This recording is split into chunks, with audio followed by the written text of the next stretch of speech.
Once you're here, once you're alive. So maraming salamat din sa ating mga kaibigan tumutugin. First time lang sila na nag-jam. So binigyan tayo ng isang magandang tugtugan yan. Si Rani, thank you very much. Si Daryl. Celebrity. Meron siyang commercial ngayon sa Red Ribbon. Kasama si Curtis. Yan. Hindi siya. Yan. Mamon naman dyan. Wala ba libre mamon dito? Yeah. And it's also my old friend from Perpetual. So ano ba pangalan ng banda niyo? Sa Peace Pipe siya dati kay Papa Dom. Yung pangalan ng banda niyo ngayon? Rad. Pineapple Transit. Ito kakaiba yun na.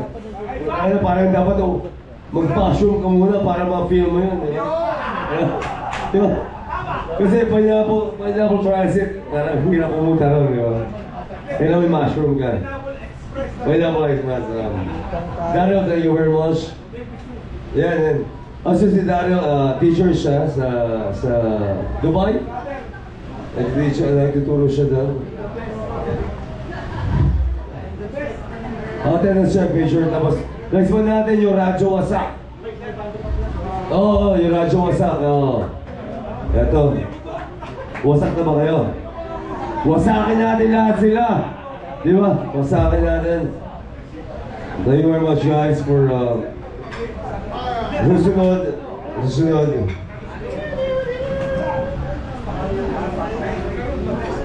Thank you very much, man. So, this is the last band, so panoorin natin sila. And what's up everyone? Nandito po ngayon, thank you very much.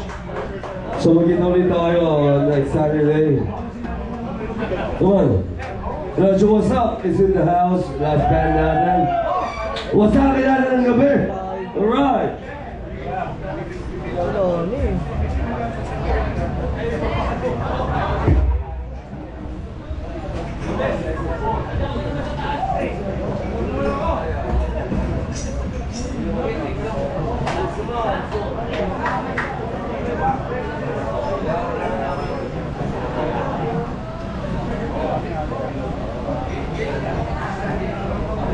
So ako nag-prepare sila. Pagtuwan muna tayo. Si Boss Joseph, baka makita ko naman mamaya na nilinis na motor niya. And then thank you very much sa RE Boys.